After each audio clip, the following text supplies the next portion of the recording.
नमस्कार, मैं राकेश वर्मा आप सभी का स्वागत करता हूं आपके अपने परिवार एशियन गुरुकुल पर। बिहार के सरकारी विद्यालयों में सेवारत शिक्षक-शिक्षिकाओं के स्थानांतरण हेतु नई नीति तैयार की जा रही है। आज 20 जुलाई 2024 को अंतिम रूप से इस पर निर्णय ले लिए जाने थे और ऐसी खबरें आ रही हैं कि अंतिम रूप से खाका तैयार किए जा चुके हैं, जिस पर एसीएस डॉक्टर एस सिद्धार्थ एवं मंत्री सुनील कुमार का रजामंदी ही मात्र रह गई है।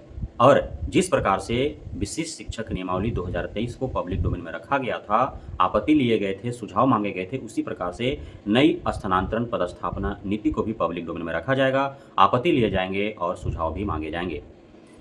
अब इसमें मैंने आपको बताया और आप सभी को ज्ञात भी अब तक हो गया होगा कि पूरे बिहार प्रदेश के प्रत्येक जिलों को 5 क्षेत्रों में बांट करके शिक्षक शिक्षिकाओं को स्थानांतरित किया जाएगा, जिसमें शहरी, अर्धशहरी, ग्रामीण, पहाड़ी, दियारा। प्रत्येक जिलों में पहाड़ और दियारा तो है नहीं, इसलिए कम से कम 3 अलग-अलग क्षेत्र तो प्रत्येक जिलों में बाँटे ही जाएंगे, शहरी, अर्धशहरी, ग्रामीण। इसमें सबसे अत्यधिक जो लाभ होने वाला है वह है दंपति को, असाध्य रोगों से ग्रसित शिक्षक-शिक्षिकाओं को, सिंगल पेरेंट शिक्षक-शिक्षिकाओं को, दिव्यांग शिक्षक-शिक्षिकाओं को, महिला शिक्षिका को। और इसमें सबसे अधिक नुकसान जो देखने को मिल रहे हैं वे हैं पूरे शारीरिक और मानसिक रूप से स्वस्थ 40 वर्ष से कम शिक्षक-शिक्षिकाओं को, क्योंकि उन्हें आउटर एरिया में पदस्थापित किया जाएगा।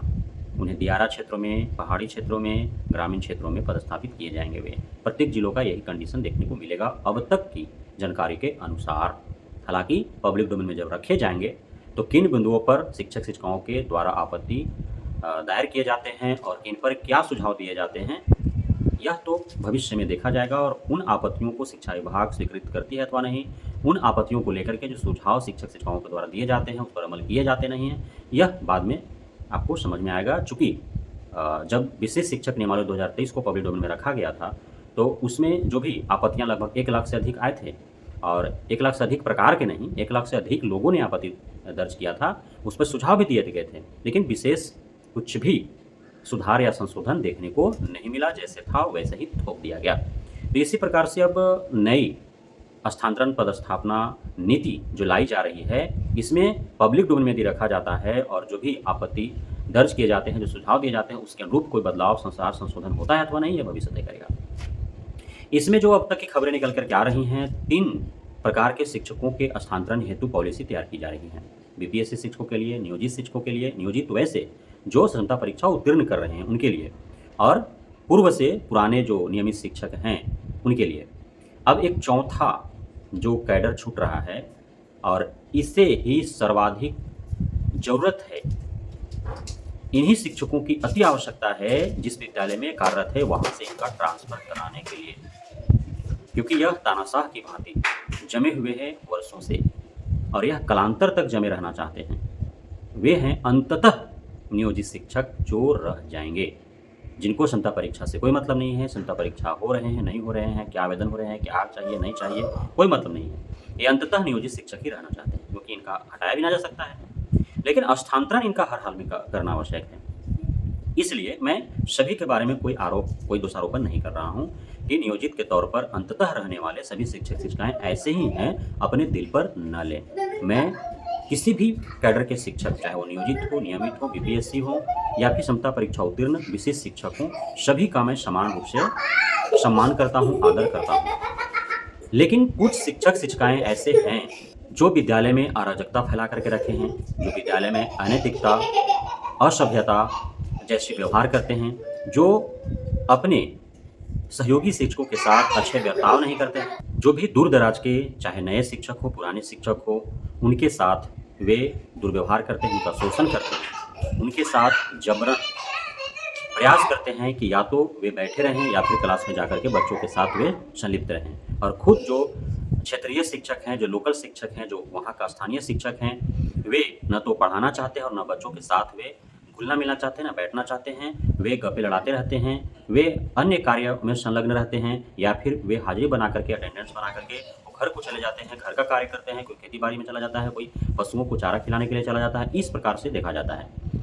उससे भी बढ़ करके जो शिकायतें आ रही हैं स्थानीय शिक्षकों के विरुद्ध, वह यह है, और यत्र तत्र से, सर्वत्र से नहीं, कि स्थानीय जो शिक्षक हैं, वे नए जो शिक्षक-शिक्षिकाएँ गए हैं, उनका काफ़ी मानसिक और शारीरिक हरासमेंट कर रहे हैं, शोषण कर रहे हैं उनका। जबरन वे जिस रूप में हैं, उस रूप में उन्हें ढलने के लिए और मजबूर कर रहे हैं। कई शिक्षक-शिक्षिकाओं पर गलत आरोप मढ़ करके ग्रामीणों को उकसा करके उनके साथ बदतमीज़ी करवाते हैं, उनका मानसिक, शारीरिक शोषण करवाते हैं, उनका प्रतिष्ठा का हनन करते हैं। नए जो शिक्षक गए हैं, उनके अंदर ललक है कि वे बच्चों को पढ़ाएँ, लेकिन पुराने जो शिक्षक हैं, वे बच्चों को पढ़ाना चाहते ही नहीं। अब नए शिक्षक को भी पढ़ाने से रोकते हैं। यदि आप पढ़ाएँगे, तो उन पुराने शिक्षकों को भी पढ़ाना पड़ेगा, स्थानीय शिक्षकों को भी पढ़ाना पड़ेगा, साथ ही बच्चों में पढ़ने की आदत डल जाएगी, तो वे पढ़ाई खोजेंगे। वे अपने घर में जाकर के अपने माता-पिता, भाई-बंधु से बताएँगे कि फलाने सर जो नए वाले आए हैं, वे बहुत अच्छा पढ़ाते हैं। तो ग्रामीण जब पूछेंगे तो पुरनका वालन, तो उन्हें तो खाली बैठा रहता है, गप लड़ाता है, बात कही रहता है, क्लासवा में अबो नहीं करता है। तो जिससे ग्रामीणों के बीच में उनके प्रति जो है गलत भाव उत्पन्न होगा, उनके प्रति नकारात्मक भाव उत्पन्न होंगे, उनका छवि खराब हो जाएगा। इसलिए वो चाहते हैं पढ़ाई जाए भाड़ में, आओ हमारे साथ बैठो, गप्पे लड़ाओ। इस प्रकार का जो है व्यवहार किया जाता है। जो स्थानीय प्रधानाध्यापक हैं, उनके द्वारा भी जो है दुर्व्यवहार किया जाता है, दूसरे जगह से आए हुए, दूर-दराज के आए हुए शिक्षक-शिक्षिकाओं के साथ। या फिर जो स्थानीय शिक्षक-शिक्षिका हैं, महिला भी कम नहीं है, जो लोकल महिलावन है ना, उन्हियों कम ना है, उन्हियों सहयोगी महिला शिक्षकों का शोषण करता है, दूसरे दूर-दराज के जो शिक्षक पुरुष था, उसको शोषण भी करता है। स्थानीय महिला भी कम नहीं है। साथ ही यदि प्रधानाध्यापक दूर-दराज का हो और शिक्षक-शिक्षिकाएँ स्थानीय हो, तो प्रधानाध्यापक का एक ना सुनता है उन लोग। अब एक और जो नया सरकारी विद्यालय में जो अभी बेहद ही गंभीर जो मामले सुनने, पढ़ने, देखने को मिल रहे हैं, वह है छात्राओं या शिक्षिकाओं का मानसिक और शारीरिक रूप से प्रताड़ित करना, उन्हें टॉर्चर करना, उनके साथ अनैतिक दुर्व्यवहार करना। यह बहुत गंभीर मामला है कि विद्यालय में, शिक्षा के मंदिर में इस प्रकार से काले करनामे शिक्षक के द्वारा, पुरुष शिक्षक के द्वारा किए जा रहे हैं। और अभी बीपीएससी टीआर 1, टीआर 2 के माध्यम से बिहार एवं बिहार सहित दूसरे राज्यों के भी काफ़ी महिला जो है शिक्षिका के रूप में बहाल हुए हैं। अभी वे यत्र-तत्र से जहाँ-तहाँ गए हैं, उनका पदस्थापना हुआ है। अब वहाँ पे जाने के बाद अब वहाँ के लोकल टीचर जो हैं पुरुष, वे उनके साथ बदतमीज़ी कर रहे हैं, उनका शोषण करने के लिए वो प्रयास कर रहे हैं, उनका मोबाइल नंबर पर मैसेज गलत-सलत करते हैं, उनको व्हाट्सएप गलत-सलत करते हैं। तो इस प्रकार के भी मामले सामने देखने को मिल रहे हैं। तो इसीलिए उस प्रकार के जो स्थानीय शिक्षक हैं और जो अंततः नियोजित ही रह जाना चाहते हैं, उनका ट्रांसफ़र जबरन घसीटते हुए करना आवश्यक है। यदि वैसा नहीं किया जाता है, तो फिर स्थानांतरण का कोई मतलब ही नहीं निकल जाएगा। इसलिए कि आप गृह जिला भी किसी को दे देंगे। अब गृह जिला में भी वह 20 किलोमीटर, 30 किलोमीटर की दूरी पर रहेगा विद्यालय में, और उस विद्यालय में पूर्व से ही स्थानीय नियोजित शिक्षक कार्यरत होंगे, जिनका भी है मैंने जो वीडियो बताया उस अनुरूप होगा, तो फिर उनको ट्रांसफ़र लेने से भी कोई मतलब निकल नहीं जाएगा।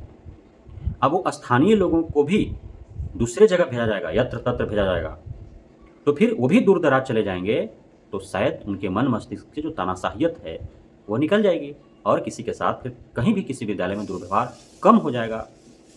इस प्रकार जो है शिक्षा में सुधार भी होंगे, शैक्षणिक संस्थानों का सुदृढ़ीकरण भी होगा और नई स्थानांतरण नीति का लाभ भी शिक्षक-शिक्षिकाओं को मिल पाएगा। तो इसलिए मैं शिक्षा विभाग, बिहार सरकार से मांग करूँगा कि अंततः नियोजित शिक्षक रहने वाले जो धौंस जमा करके बैठे हुए हैं, जो नाग की तरह फन फैलाए बैठे हैं, दूर-दराज के शिक्षक-शिक्षिकाएँ कब आएँ कि उनका शारीरिक और मानसिक शोषण किया जाए, उनको डसा जाए, तो वैसे स्थानीय वर्षों से डेरा डाले विद्यालयों में जो गिरोरा मार करके बैठे हुए फन फैलाए शिक्षक हैं, उनका अवश्य ही स्थानांतरण किया जाए। बहुत बहुत धन्यवाद आप सभी साथियों का हमारे साथ जुड़े रहने के लिए, बने रहने के लिए, इतना प्यार देने के लिए, यहाँ पे भरोसा बनाए रखने के लिए।